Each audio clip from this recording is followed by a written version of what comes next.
La terre est là pour nous unir et non pour nous diviser, pour nous enrichir et non pour nous appauvrir, comme pour dire que tout repose sur la terre. Conscientes de cet atout indissociable à l'homme, les communautés locales et les populations autochtones pygmées plaident pour la reconnaissance de leurs droits dans la politique foncière.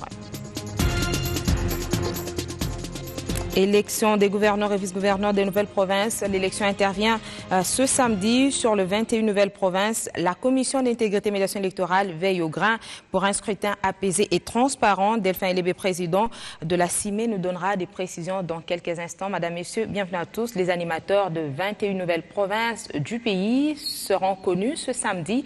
Le décor est planté pour accueillir cette élection. Au nombre d'observateurs se trouvent les membres de la Commission d'intégrité et médiation électorale CIME. Cette structure confirme son déploiement sur l'ensemble des assemblées provinciales concernées. On écoute son président, Delphin Elébé, Jean au téléphone par Dieu de Mwamba. Nous avons un réseau national d'observation de l'élection de gouverneurs et vice-gouverneurs.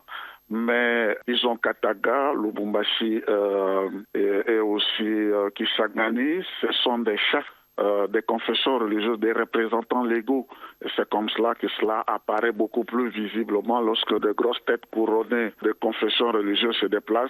Et ça fait fracas, mais c'est toute la République qui est couverte par cet exercice électoral. Les choses se passent plutôt bien. Vous savez que la CIME a pour tâche de veiller sur les normes et les procédures électorales. Et nous avons été au siège de la CENI à Kinshasa. Nous avons visité certains BRTC, CEP et autres. Le climat est plutôt bon.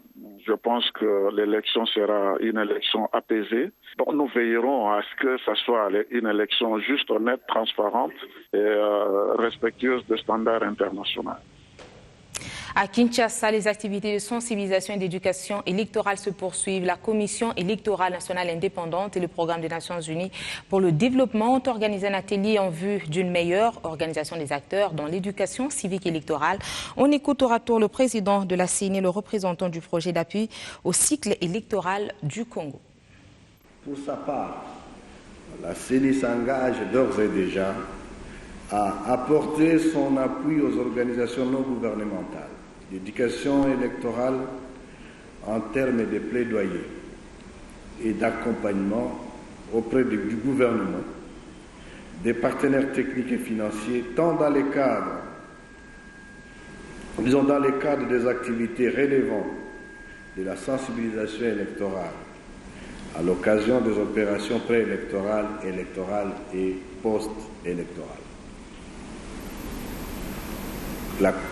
À coordonner les projets des activités de sensibilisation et d'éducation électorale, mais aussi à valider les supports de sensibilisation produits par les partenaires pour s'assurer de la conformité des messages aux textes légaux et réglementaires. C'est dans cette optique que le document de projet signé en juillet 2015 avec la Commission électorale nationale indépendante en accord avec les partenaires techniques et financiers confère certaines prérogatives au patient. En effet, en matière d'éducation électorale, le projet vise à appuyer la Commission électorale nationale indépendante en vue d'assurer la cohérence des messages et la coordination des activités de sensibilisation et d'éducation. Autre sujet, le ministre à la communication et des médias échange avec la presse. Parmi les sujets évoqués, l'ONOS, les attentats de Bruxelles, la réduction des effectifs de la MONUSCO ainsi que la réaction du gouvernement sur le dernier rapport publié le 20 mars dernier par les groupes d'études sur les Congos. Lambert Mende Malanga, dans son traditionnel face-à-face avec la presse sur les questions d'actualité. Les débats lancés par les autorités du pays sur la réduction dès cette année des effectifs de la MONUSCO, les porte-parole du gouvernement explicitent. À moins que l'on interdise au gouvernement congolais d'avoir un point de vue, nous avons notre point de vue sur les besoins en sécurité de notre pays. Et donc, nous avons intégré le soutien au processus électoral comme un des éléments de cette sécurisation générale, globale. Et nous estimons que nous n'avons pas besoin de plus de 10 000 éléments pour cela, parce qu'entre-temps, notre force armée est montée en puissance, grâce aussi à leur soutien. Autre actualité, la réponse du gouvernement congolais au rapport publié par le groupe d'études sur les Congos, rapport d'une 40aine de pages dirigé par un ancien de la MONUSCO, Jason Stern. Il dédouane ainsi les ADF dans les tueries des bénis territoires. L'étude se contente en réalité de pimenter ou de romancer plus ou moins ce que les autorités judiciaires congolaises et la MONUSCO n'ont cessé de dire jusqu'à ce jour, à savoir que quelques autochtones, c'est-à-dire quelques Congolais, ont été embrigadés par les terroristes des ADF pour tuer leurs propres concitoyens. Nous l'avons souvent dit ici même. Le fait que certains assaillants se soient exprimés en Lingala et en Kinyarwanda, alors que les ADF s'expriment généralement en Kiganda et en Swahili, ne constitue donc en rien un scoop que Stearns croit jeter en pâture au lecteur de son rapport. Lambert Mende Omalanga a une nouvelle fois démontré l'importance du dialogue pour un processus électoral apaisé en RDC. Et la RDC qui condamne par l'entremise de Lambert Mende les attentats de Bruxelles et dit sans compassion au peuple belge. 10 Congolais blessés sont comptés parmi les victimes du mardi 22 mars, dont Louongue Kabindangoy, premier vice-président de l'Assemblée nationale de la RDC.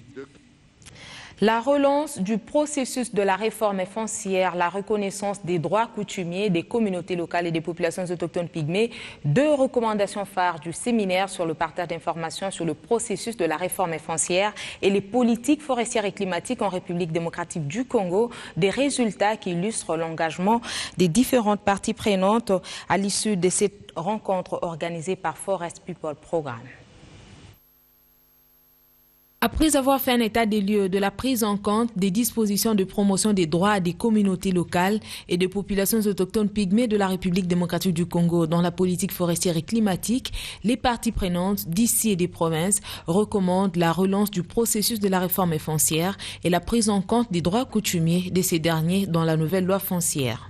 La loi foncière actuelle reconnaît les droits coutumiers fonciers des communautés, mais elle ne la sécurise pas, elle ne la garantit pas. Ce qui expose les communautés à l'accaparement des terres, à l'expropriation, qui amène beaucoup plus de pauvreté et beaucoup plus de conflits dans les milieux ruraux à travers le pays. Donc nous pensons que ce processus de réforme foncière est une opportunité vraiment unique pour essayer de sortir le pays de tous ces conflits qui minent notre secteur foncier à travers la nation. La sécurisation effective des droits fonciers coutumiers est le gage d'un engagement effectif et efficace des communautés locales et populations autochtones pygmées dans la politique climatique et forestière. Et ceci nécessite aussi la reconnaissance de leurs droits. Aussi longtemps que leurs droits ne seront pas reconnus, et c'est le cas aujourd'hui, eh bien, nous ne pourrons jamais espérer que les populations locales, les communautés locales puissent aspirer à une véritable réforme foncière. Dans le communiqué final, il a été demandé au Parlement d'accélérer l'adoption de la loi portant principes fondamentaux sur les droits des peuples autochtones pygmées. À cette rencontre de 3 jours organisée par le Forest People Programme, les questions des droits spécifiques de la femme dans la tenure foncière n'ont pas été oubliées, ceci au regard de tous les régimes matriarcal ou patriarcal. Même là où il y a le matriarcat, c'est l'autorité de l'oncle qui prime. Si l'oncle n'est pas encore là, on ne décide pas et la femme ne décide pas sur la terre. Alors, il y a la réforme foncière à cours. Il faut qu'on intègre quand même cette réforme-là soit en faveur de la femme pour que la femme ait droit à la terre. Parce que pour le moment, c'est la femme qui est en train de se mobiliser pour le compte du pays, pour le compte de la famille. Et si elle n'a pas droit à la terre, c'est-à-dire elle n'a droit à rien parce que tout repose sur la terre. Ce travail est le résultat de l'implication de toutes les parties prenantes. Sans la normalisation des produits et services congolais, la RDC ne serait pas compétitif en dehors des frontières. Le cas de la zone Comesa et ISO, la République démocratique du Congo qui s'efforce à rattraper le retard dans les normes harmonieuses, sensibilise les opérateurs économiques et autres du secteur public aux avantages de demeurer dans la normalisation tant pour les produits que pour les consommateurs. Sans normalisation, pas de possibilité d'échange des produits et services sur la zone COMESA, voire le marché international. La RDC, consciente du retard accumulé, se doit de recadrer le tir pour se rendre compétitive, de l'adhésion au projet de mise en œuvre de l'intégration régionale COMESA. Les 54 normes adoptées en septembre 2015 et publiées en décembre de la même année augmentent le volume à 271 sur le 370 pour lequel le pays avait pris l'engagement d'adopter en 2008. Ces récentes normes sur l'agroalimentaire, l'évaluation de la conformité, management, qualité, ainsi que les emballages en plastique, ne trouveraient leur sens sans la mise à disposition du public organisateur représenté dans cette journée de sensibilisation aux normes harmonisées du COMESA adoptées aux normes nationales. M. Désiré Bachilele est directeur adjoint à la normalisation de l'ECC. Lorsque vous fabriquez un produit qui respecte les normes, les produits deviennent compétitifs. Donc vous avez l'occasion de pouvoir les vendre ailleurs. Alors, vous pouvez les vendre sous d'autres cieux sans qu'il y ait trop de problèmes. C'est vrai qu'il y a les processus est long, mais en tout cas cet avantage vous l'avez. Donc l'impact direct, c'est que d'abord il y a une fidélisation des clients, il y a l'ouverture du marché, il y a la production locale et la vente locale est facilement faite. Donc il y a plusieurs avantages qui peuvent être assurés.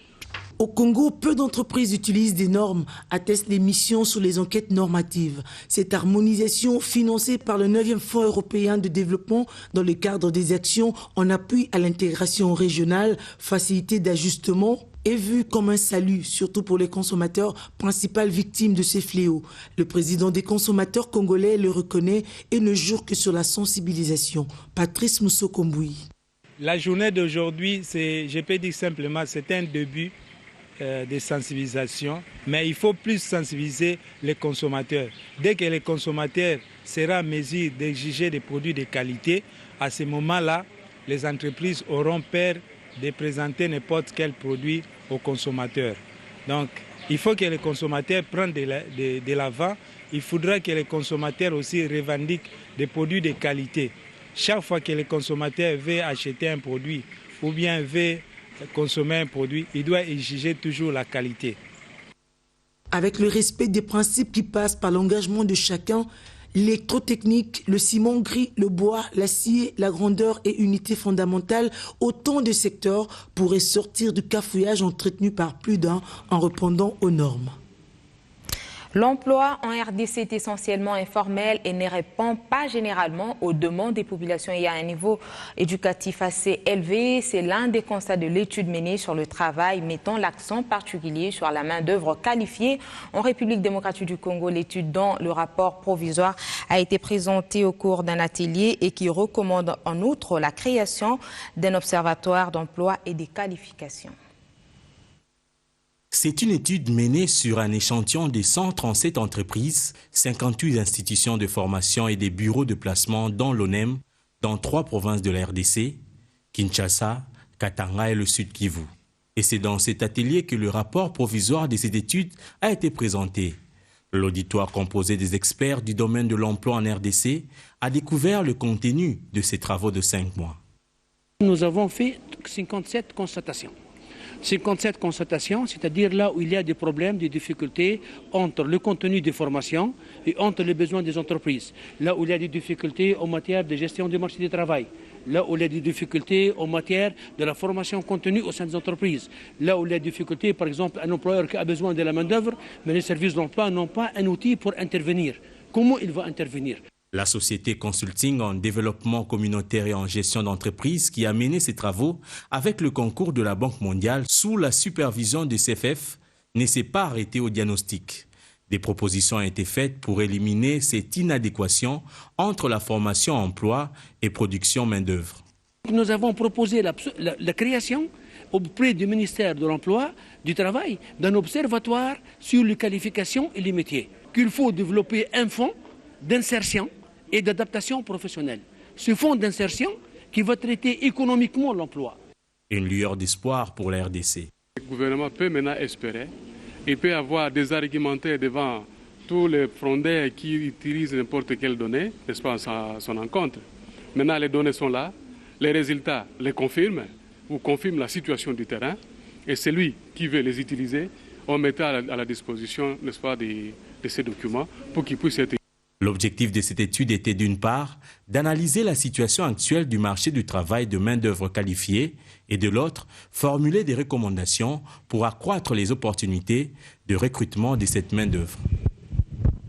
Les ressortissants de la province du Congo central se souviennent de Joseph Kasavubu 47 ans après et en souvenir de ce premier président de la République démocratique du Congo. Une messe d'action des grâces a été dite dans la province natale de l'illustre personnage.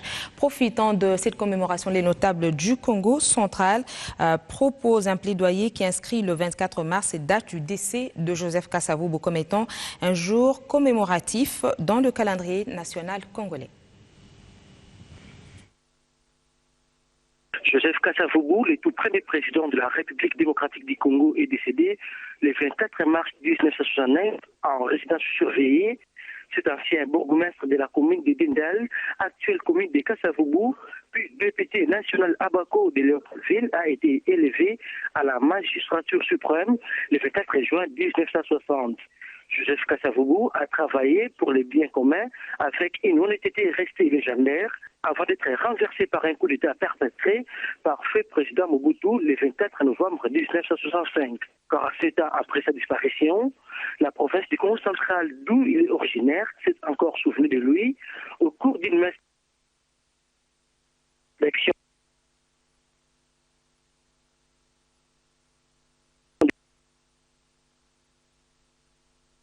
de grâce.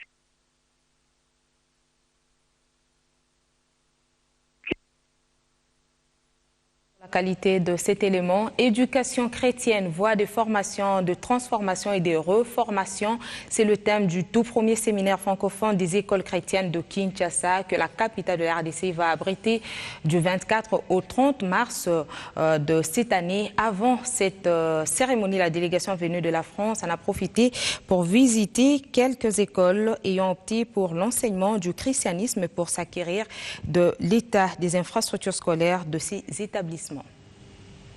Son de guitare pour accueillir chaleureusement cette délégation des missionnaires protestants. Ils sont venus de l'Europe pour partager leurs expériences et connaissances en perspective de la tenue du tout premier séminaire francophone des écoles chrétiennes de Kinshasa. Des assises pour cimenter le christianisme dans le chef des écoliers de cette catégorie d'écoles congolaises. Nous sommes au temps de Pâques aujourd'hui et demain et après-demain. Et je crois qu'il y a de la vie qui doit passer, la vie du ressuscité dans les structures de formation. Et le Seigneur veut en particulier, je crois, dans ces temps de Pâques et dans la francophonie, insuffler la vie et la foi dans le processus de la formation intellectuelle et de développement de l'enfant. Il y a de nombreuses personnes qui ont compris que c'est en revenant à la parole de Dieu, en revenant au Dieu créateur, qu'on peut retrouver l'espoir pour nos nations. Parce que Dieu, c'est lui qui nous a créés, il nous avait créés avec une intention de paix, de bonheur, avec des destinées, et c'est ce que l'on veut transmettre dans nos écoles. Pour une initiative pérenne, il y a nécessité de la participation tous azimuts des écoles de ces réseaux. C'est open pour tout le monde. Vous pouvez dès le matin prendre inscription et assister à ces séminaires qui est, n'est-ce pas, organisé avec l'association des établissements scolaires protestants de la francophonie et les écoles chrétiennes de Kinshasa. Alors le bénéfice pour l'école, ils auront des enseignants qualifiés, encore une fois, qui ont été recyclés pour avoir le cœur de Christ, et de deux, les parents qui vont assister vont comprendre que le temps est arrivé où nous devons conduire nos enfants à une éducation fondée sur les valeurs chrétiennes. Occasion pour la délégation de visiter quelques écoles, membres de la corporation et parties prenantes à ces séminaires afin de s'imprégner de l'état des infrastructures scolaires qui dispensent des connaissances chrétiennes. Partout où est passée la délégation, la satisfaction était perceptible. On peut croire à la réussite de ce grand événement de la capitale congolaise. On va parler télécommunications avec AfriMoney, le nouveau produit disponible sur le marché pour permettre aux abonnés de la société des télécommunications Africell d'effectuer des transactions et opérations financières au moyen de leur téléphone portable. Le réseau du peuple rejoint le Mobile Money. Africell Money est le nouveau produit de distribution de la monnaie électronique. Son lancement résulte du partenariat entre AfriMobile Money et Africell RDC. Ce service de messagerie financière permettra aux abonnés d'Africell de conserver et de partager l'argent à partir de leur téléphone où qu'ils se trouvent. Explication du directeur général d'Afrimobile Money. La société Afrimobile Money a signé un contrat de partenariat avec la société Africell RDC SA pour faciliter ces opérations via le réseau Africell. Cet outil facilitera désormais les transactions entre Congolais et même avec certains pays limitrophes en tant que porte-monnaie électronique. Ce service que salue la Banque centrale du Congo par le représentant du gouverneur de la BCC est une pierre de plus à la bancarisation et à l'inclusion financière. Afrimobile Money est une pierre de plus apportée à l'édifice de la bancarisation, puisque ce nouveau service a pour cible non seulement la population la plus démunie et exclue du système bancaire classique, mais aussi tous ceux qui opèrent dans les secteurs informels. Le DG d'Africell rassure les abonnés sur la gratuité et l'interopérabilité de ces services. On essaie de faire un produit qui est accessible pour tout le monde et le prix ne sera pas cher pour tout le monde. Alors c'est le prix et la qualité à la même temps. Et maintenant on va travailler sur le produit pour le plateforme de produit, il est capable de faire l'interconnexion. Maintenant on va travailler avec les autres pour pouvoir transférer de Orange à Vodacom ou de Vodacom à Tigo ou de tous les autres parties. Après son succès en Gambie, Sierra Leone et Ouganda, Afrimobile Money compte offrir avec satisfaction aux Congolais les mêmes services. Restons dans ce domaine pour dire que les femmes de la société de télécommunications Orange RDC ont rendu visite aux enfants orphelins pris en charge à la pédiatrie de Kimbondo, un geste humanitaire posé dans le cadre du mois de la femme. Rendre le sourire aux démunis, c'est de cette façon que les femmes de la société des télécommunications Orange RDC ont célébré le mois de mars. Lieu choisi, la pédiatrie de Kimbondo, où sont nourris, soignés et scolarisés 465 enfants. La délégation était munie des vivres et des jouets. Un geste touchant pour les responsables de cette structure. Merci d'abord de cette présence parce que ça contribue à l'équilibre, à l'évolution psychologique, normale, biologique même de nos enfants. Cette présence-là, quand vous venez, au moins vous prenez quelques minutes, ça nous réjouit beaucoup. Et nous pouvons rendre grâce à Dieu. Au moins Dieu a touché vos cœurs. Dieu vous a permis de voir quand même que dans notre société, il y a des enfants délaissés. Après ce geste généreux, les femmes étaient à l'honneur. Une soirée festive était organisée pour la circonstance. Après avoir été rendre visite à un orphelinat, aujourd'hui nous nous sommes réunis pour partager un verre et célébrer cette journée internationale de la femme qui était prévue au 8 mars passé. La femme, c'est une personne qui représente l'homme partout où elle est. C'est une femme forte, c'est celle qui a de l'ambition, c'est celle qui donne le sourire au travail et surtout dans notre milieu professionnel. Le directeur général de cette entreprise affirme que cette célébration est une occasion pour rendre hommage aux femmes de Orange RDC. On a voulu rendre hommage au travail de toutes les femmes qui travaillent pour Orange. Il y a encore beaucoup de chemin à faire pour la parité, c'est une question qui m'a été posée, mais on est très contente de ces 80 collègues qui sont ici et qui tous les jours, dans leurs différents services, œuvrent avec leur qualité et leur approche très féminine au développement de notre entreprise. Réunies au sein de l'association Orange RDC, les femmes de cette entreprise se disent satisfaites de la célébration du 8 mars chez elles.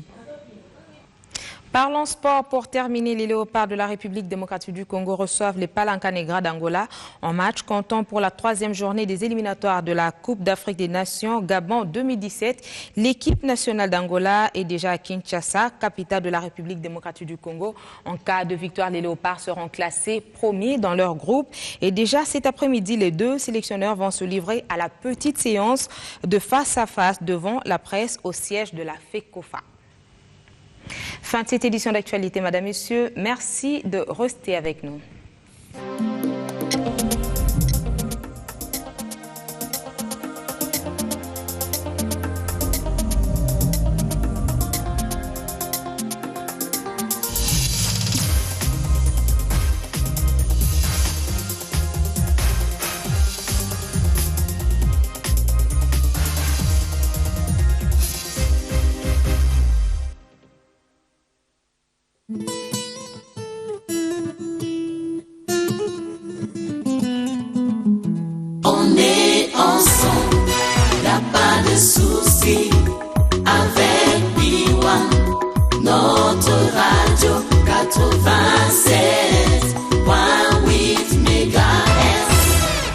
Harmonie FM, l'excellence dans la simplicité.